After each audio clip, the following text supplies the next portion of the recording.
Hello there. आज मैं फिर आपके समक्ष सोशल साइंस के संदर्भ में कुछ बातें करूंगा। जो भी बच्चे एग्ज़ाम में अपियर हो रहे हैं सभी को मकर संक्रांति की शुभकामनाएं और उनके एग्ज़ाम में अच्छे मार्क्स आएँ, यही मेरा प्रयास है।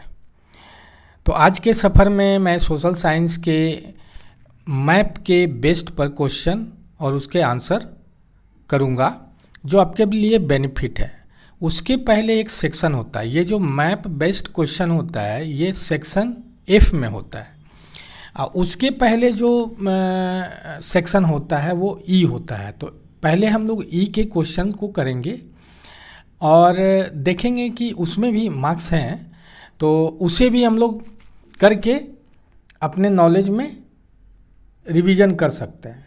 ठीक है, तो चलिए देखते हैं। ये social science for class 10 section E में क्या है, 3 क्वेश्चन 4 नंबर का है। तो 34 नंबर में क्या है, read the extract and answer the questions that follows. यहाँ भी बोला है Ernest Renan what is a nation in a lecture delivered at the university of Sorbonne in 1882. The French philosopher Ernst Renan outlined his understanding of what makes a nation. The lecture was subsequently published as a famous essay entitled Q-U-E-S-T-C-U-N-E Nation. Q means East, Secu. U-N-E मतलब nation. What is a nation? What is a nation, Ernest Renan ने इसको explain किया है। In this essay Renan criticise the nation suggested by other that a nation is formed by a common language, race, religion और territory. A nation is the culmination of a long past of endeavours, sacrifice and devotion. A heroic past, great man, glory that is the social capital upon which one based a nation idea. To have common glories in the past, to have a common will in the present, to have performed great deeds together, to wish to perform still more. These are the essential conditions of being a people. A nation is therefore a large scale of solidarity. Its existence is daily plebiscite. A province is its inhabitants. If anyone has the right to be consulted, it is the inhabitant. A nation never has any real interest in annexing or holding on to a country against its will. The existence of nation is a good thing, a necessity even. Their existence is a guarantee of liberty, which would be lost if the world had one law and only one master. हम चाहते हैं कि ऊपर वाले आपको यही paragraph दे दें आपके एग्ज़ाम में और आप इसे कर लें। पहला क्वेश्चन है what do you mean by the term nation, right any 2 requirements for the formation of nation and how does the heroic past helps in the formation of nation. तो इसके आंसर देखते हैं क्या है। इसके आंसर हो सकते हैं आपके पास, ये आपका 34 क्वेश्चन है ना, what do you mean by the term nation.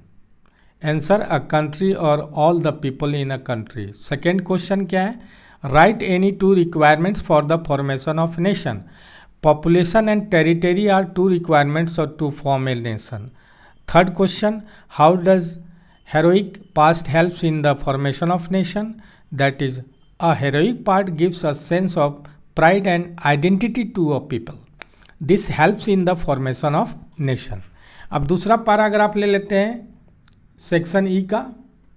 तो आप यहाँ देखेंगे सेक्शन ई में दूसरा पैराग्राफ है, ये एनर्जी बेस्ड है। ठीक है, तो एनर्जी बेस्ड है तो read the given case and answer the question that follow. You know very well, energy is a basic requirement for economic development, right? Electricity. Every sector of the national economy, agriculture, industry, transport, commercial and domestic needs inputs of energy. The economic development plans implemented since independence necessarily required increasing amount of energy to remain operational. As a result, consumption of energy in all forms has been steadily rising all over the country. In this background, there is an urgent need to develop a sustainable path of energy development. Promotion of energy conservation and increased use of renewable energy sources are the twin planks of sustainable energy. India is presently one of the least energy efficient countries in the world. We have to adopt a cautionary approach for the judicious use of our limited energy resource. For example, as concerned a citizen, we can do our bit by using public transport system instead of individual vehicles, switching off electricity when not in use, using power saving device and using non conventional source of energy. ये सारे remedies हैं जो इससे हम लोग energy को ज़्यादा खर्च होने से बचा सकते हैं. At least energy save is a energy produced. तो इसके भी क्वेश्चन हैं, इसके भी 3 क्वेश्चंस हैं, राइट. तो इसके 3 क्वेश्चंस हैं, तो इसको भी देखते हैं क्या है. पहला क्वेश्चन है व्हाट इज सस्टेनेबल एनर्जी ए की टू सस्टेनेबल डेवलपमेंट. सेकेंड है what is the consumption of energy raising in all over India. And third, explain energy saved is energy produce. तो अगला आंसर का देख लेते हैं क्या है. तो ये रहा आपका अगला आंसर. 35 क्वेश्चन का हम लोग आंसर करेंगे. वाई इज सस्टेनेबल एनर्जी ए की टू सस्टेनेबल डेवलपमेंट. तो answer, sustainable energy is crucial to sustainable development because it can meet current energy needs without compromising the ability of future generation to meet their own. It's derived from resource that can be replenished within a human lifetime and cause no longer term damage to the development. तो ये इसका answer होगा. आप इसे सही से देखिए, revise जरूर कीजिएगा.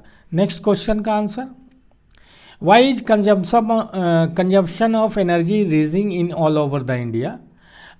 Energy is a basic requirement. You have read the paragraph.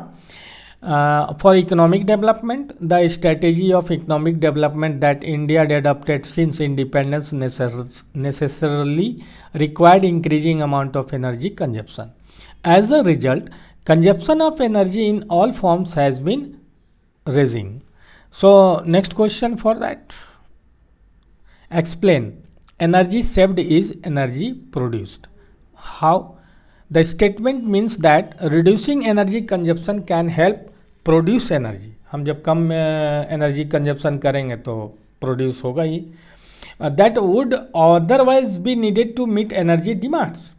This can help conserve natural resources and reduce greenhouse gas emission associated with energy production. तो ये रहा ये 35 नंबर क्वेश्चन का. अब देखते हैं नेक्स्ट और एक क्वेश्चन नंबर 36 है, उसका पैराग्राफ है आपके सामने. अब आता है, इसको रीड करेंगे और रीड करके इसके क्वेश्चन देने का कोशिश करेंगे. पैराग्राफ रीडिंग से आपका बहुत सा आंसर इसी में मेंशन है, आपको उससे निकालना है. तो मैं स्टार्ट करूं 36 का. ये जो है डेमोक्रेसी से रिलेटेड है. Arguments about democracy tend to be very passionate. This is how it should be, for democracy appeals to some of our deep values. These debates cannot be resolved in a simple manner, but some debates about democracy can and should be resolved by referring to some facts and figures. The debate about the economic outcomes of democracy is one such debate. Over the year, many students of democracy have gathered careful evidence to see what the relationship of democracy with economic growth and economic inequalities is.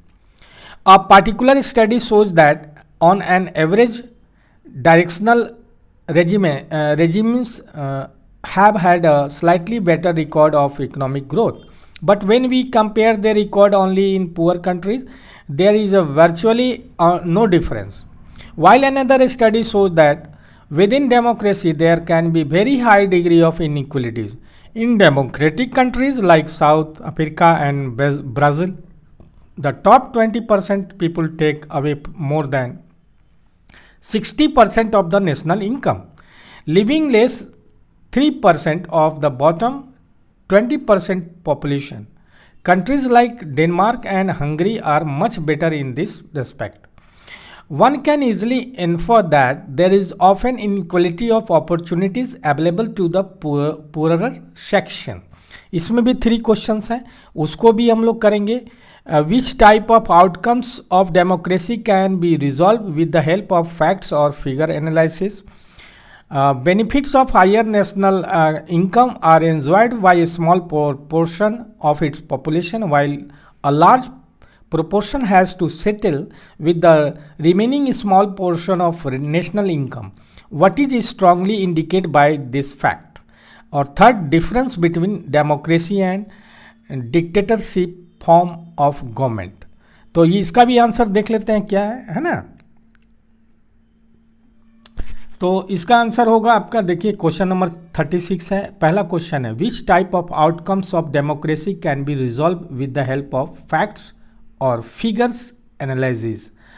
Next, the economic outcomes of democracy can be resolved with the help of facts or figure analysis. Next, second, benefits of higher national income are enjoyed by a small proportion of its population, while a large proportion has to settle with the remaining small portion of national income. What is strongly indicated by this fact? So answer is here. In one line, the given fact indicates that poorer sections are often ridden with unequal opportunity. The third is here, difference between the democracy and dictatorship form of government. In democratic form of government, the head of the country is elected by the people in the form of votes through a general election. कोई भी government के head होंगे वो people के द्वारा select होंगे. Second, democracy में क्या पॉइंट है, the political control is provided through free and fair election conducted after completion of a fixed tenure. Fixed tenure कितना है, 5 years. डिक्टेटरशिप में क्या भाई, in dictatorship form of government the sole authority lies with the individual and no institution can keep a check over his powers. Second, elections did not take place in such forms of government as it restricts political parties and association. ये 2 difference है. ठीक है, अब चलते हैं section number F. Section number F क्या बोलता है, ठीक है. इसमें मैप स्किल बेस्ड क्वेश्चन होगा. यहाँ पे जो दिया है 2 प्लेस, आपके मैप में A और B लिखा होगा, और marked on the given outline map of India, identify them and write their correct names on the lines drawn near them. तो A में होगा the place associated with the Jallianwala Bagh incident. B होगा the place where the December 1920 session of the Indian National Congress took place, कहाँ पे हुआ था. B में होगा, B सेक्शन में जो कि मार्क होगा CDEF, तो उसमें लिखना है on the outline map of India mark and locate the following with suitable symbols, an airport, a software technology park, a dam, sea port in Goa. तो इस तरह से उसके हम लोगों को एक चीज़ और भी बोल रहा है कि आपका जो मार्क कीजिएगा तो उसमें आपको मार्क दिखाना है कि ये इसका इंडिकेशन है, ये इसका इंडिकेशन है, तभी आपका जो है सही आंसर होना चाहिए. तो चलिए पहले हम लोग क्या करें कि पहले हम लोग आंसर लिख लेते हैं. क्या, आइए पहला जो क्वेश्चन है 37 नंबर, ये 37 क्वेश्चन नंबर में आता है आपके क्वेश्चन में, ठीक है. तो इसको आप सही से कीजिएगा भाई. तो चलिए ए का पहले देखते हैं. ये जो जलियांवाला बाग है ये कहाँ पे हुआ था, तो इसका हम लोग लिख सकते हैं, ए का क्या लिख सकते हैं हम लोग, ए का लिख सकते हैं अमृतसर. क्या लिखेंगे, अमृतसर, ठीक है। बी का क्या पूछ रहा था, बी क्या इंडिकेट कर रहा है, the place where December 1920 session of Indian National Congress took place, वो कहाँ हुआ था भाई, बी कहाँ है। तो बी का नाम क्या दे सकते हैं हम लोग, ये था नागपुर, जो कि महाराष्ट्र में है, नागपुर, ठीक है। अब आता है बी सेक्शन, सी पॉइंट बोल रहे हैं, आपको पॉइंट खुद डालना है। एन एयरपोर्ट, एयरपोर्ट की बात आ रही है, तो आप कहाँ पे इसको, सी जो है आपका हो जाएगा इंदिरा गांधी एयरपोर्ट, ठीक है। यहाँ पे ऐसे मार्क करेंगे और ऐसे इसको एरो देंगे और लिखेंगे c, Indira Gandhi airport, international airport है ना, इंटरनेशनल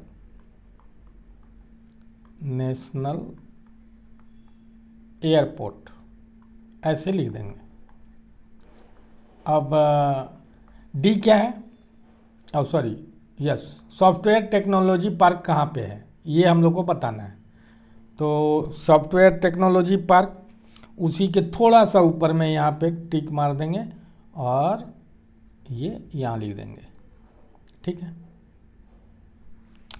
ये है नोएडा सॉफ्टवेयर, क्या है, Noida software park, technology park लिखना है, टेक्नोलॉजी पार्क, ऐसे लिख देंगे, बढ़िया से लिखिएगा। अब रहा ई में क्या दिया है, डैम, डैम दिया हुआ है, तो वो कहाँ पे है भाई, ये है आपका यहाँ पे, ये यहाँ पे, ये क्या नाम है इसका, कलर भी चेंज कर सकते हैं आप, ये यहाँ पे है,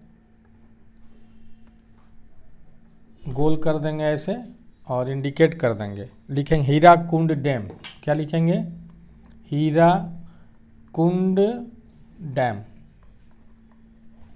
ये हो गया आपका, ये हो गया सी, ये हो गया डी और ये हो गया ई। अब रहा एफ, एफ को आप ले आइए यहाँ से,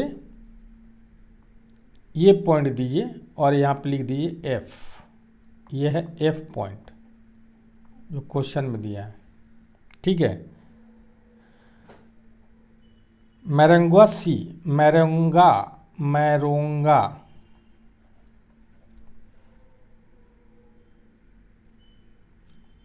ये थोड़ा सा मैरोंगा नहीं है, मैरमोगा है, ये है MAR,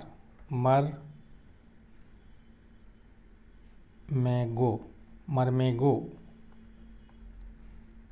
सी पोर्ट, ये कहाँ है, तो है गोवा में, कहाँ है, गोवा में। तो इस तरह से इंडिकेट कर देंगे और हमारा कितना मार्क्स का सॉल्यूशन हो जाएगा, 5 मार्क्स का, 5 मार्क्स इसमें आ जाएगा और ई में कितना आ जाएगा, 12, 5 और 12 कितना होता है माय डियर, 17 मार्क्स का हम लोग कर लेंगे। ऐसे मल्टीपल चॉइस क्वेश्चन भी हम लोग 20 मार्क्स का कर रहे हैं, तो हो गया 17 और 20, 37 मार्क्स आउट ऑफ 80 हम लोग स्कोर कर सकते हैं। तो इस तरह से मार्क करेंगे और अभी और वीडियो मैप के और सेक्शन ई के लिए और सेक्शन एफ के लिए मैं लोड करूंगा और हमें आशा है कि ये आपको बहुत हेल्पफुल करेगा, क्योंकि आपका एग्ज़ाम 15 फरवरी से स्टार्ट हो रहा है और उसमें अच्छा कीजिए, बढ़िया कीजिए, यही हमारा आशीर्वाद बोलिए या शुभकामना बोलिए, जो बोलना है आप उसको समझ सकते हैं। तो आज के सेशन में बस इतना ही my dear future of the country, और आपके स्कोर अच्छे हों यही मेरा प्रयास है। मैं इसके बाद मैथ का भी आप लोगों के लिए वीडियो अपलोड करूँगा और उसका भी मैं आप लोगों से कहूँगा कि आप उसको वॉच कीजिए, उससे आप रिवीजन कीजिए। ठीक है।